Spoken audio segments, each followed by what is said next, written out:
Dois-je avoir une infirmière à domicile?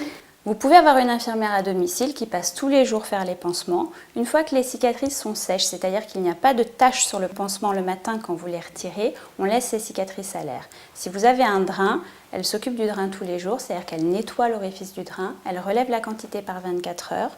Dès qu'il donne en dessous de 40, elle peut retirer le redon et ensuite elle passe pendant encore 3-4 jours jusqu'à ce que l'orifice du drain soit fermé.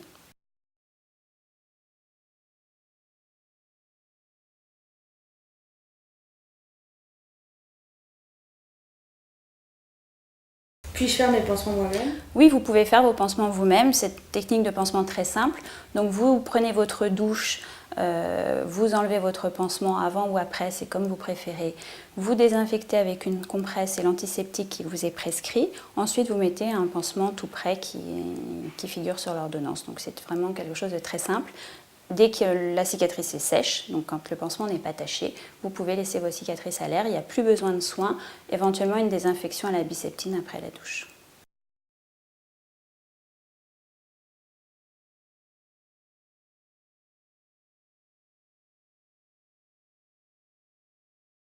Dans quel cas dois-je téléphoner à l'Institut du Sein? Vous pouvez toujours téléphoner à l'Institut du Sein. Nous avons un standard 7 jours sur 7. Il faut différencier maintenant le type d'appel. Si vous estimez que vous avez une complication, il faut appeler le secrétariat d'urgence qui est joignable 7 jours sur 7, 24 heures sur 24 et qui va contacter le chirurgien de garde. Si par contre vous avez des questions ou des inquiétudes, vous pouvez nous appeler dans les heures de présence habituelles de nos secrétaires.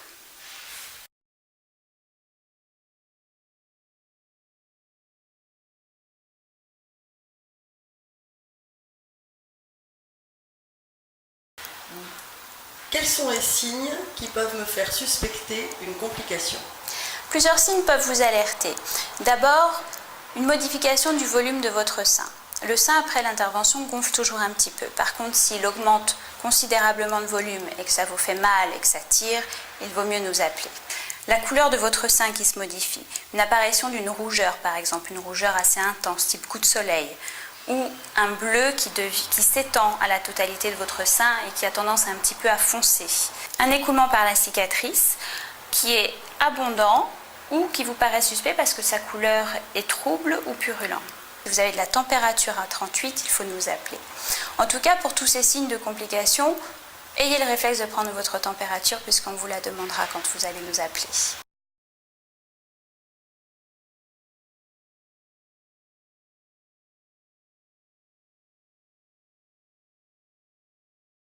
Dois-je prendre des médicaments contre la douleur?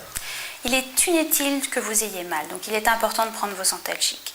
Vous avez une prescription qui vous est remise à votre sortie, prenez vos comprimés pendant une bonne dizaine de jours et vous diminuerez progressivement en fonction de votre douleur. Les médicaments ne conviennent pas à tout le monde, donc si vous ne supportez pas un antalgique, appelez-nous, nous pourrons le modifier.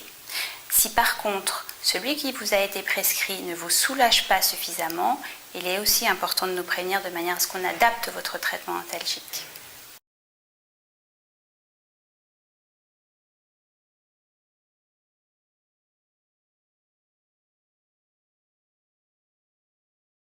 Comment puis-je me laver? Alors pour vous laver, soit votre chirurgien, de manière assez exceptionnelle, peut vous demander de ne pas mouiller votre cicatrice. Dans ce cas-là, il y a deux manières. Soit vous faites une petite toilette au lavabo avec un gant, soit on vous prescrit un pansement imperméable qui vous permet de vous doucher et qui ne mouille pas votre pansement. Le plus souvent, vous pouvez prendre une douche. Alors vous choisissez avec ou sans vos pansements.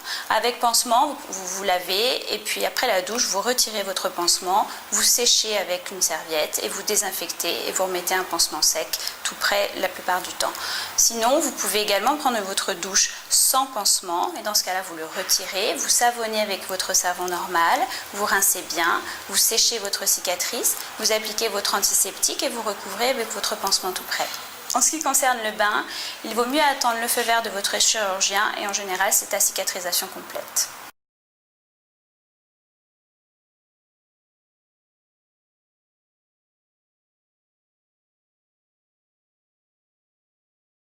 Pour faire votre pansement de redon, vous avez besoin d'un pansement tout prêt que vous coupez sur environ 5 cm. il vous faut également des compresses stériles et un antiseptique.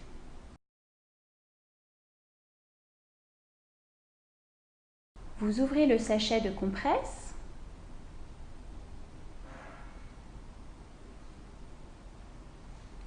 Que vous imbibez avec l'antiseptique.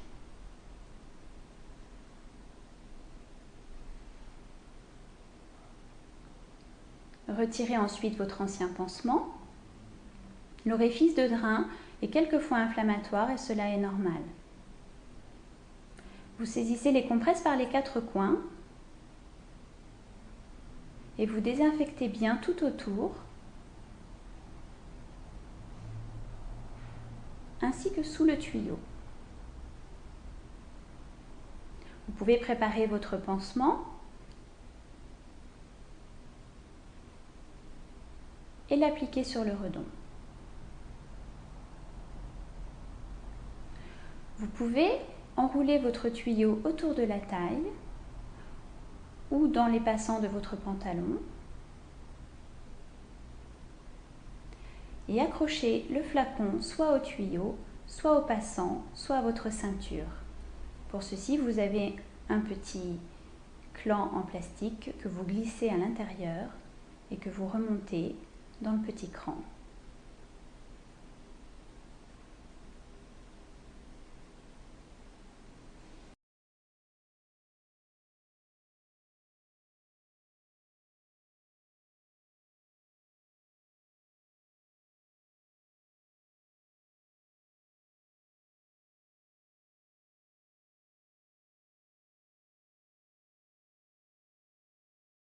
Oui, vous pouvez faire vos pansements vous-même, cette technique de pansement très simple. Pour faire vos pansements toute seule à domicile, vous avez besoin de matériel. Des compresses stériles, une paire de ciseaux, un antiseptique, des pansements tout prêts. Retirez vos pansements.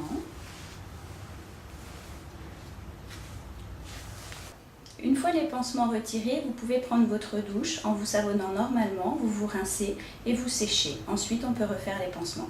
Alors, vous appliquez l'antiseptique sur les compresses. Vous attrapez vos compresses par les 4 coins de manière à ne pas toucher la partie qui va désinfecter le pansement. Vous nettoyez votre cicatrice comme ça. Vous coupez le pansement à la taille de votre cicatrice.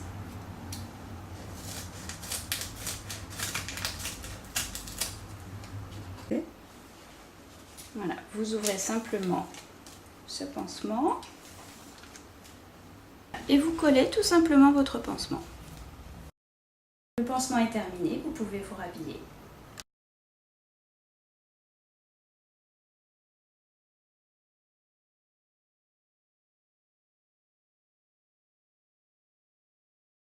Alors, je vais vous montrer comment changer votre flacon de redon. Pour cela, vous avez besoin d'un nouveau flacon, de compresses stériles, d'une paire de ciseaux, d'un antiseptique, d'un sparadrap et d'un marqueur.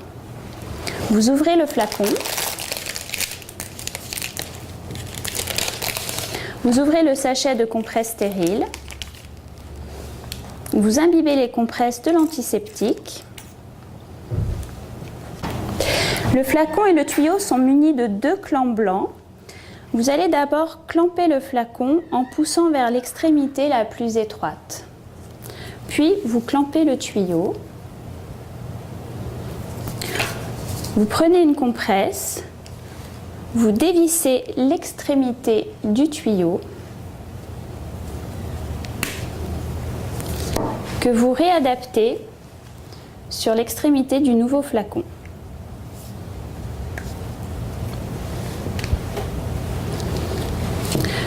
N'oubliez surtout pas de déclamper le flacon, puis le tuyau.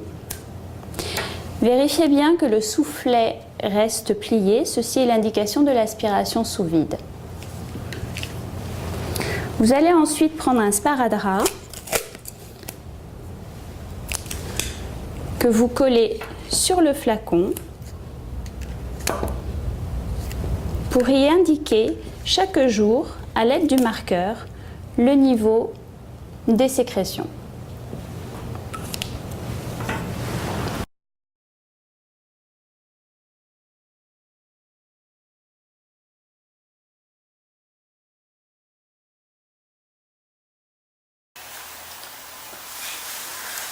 Quand puis-je conduire une voiture? En ce qui concerne la conduite, tout dépend du type d'intervention que vous avez eue et de votre mobilité.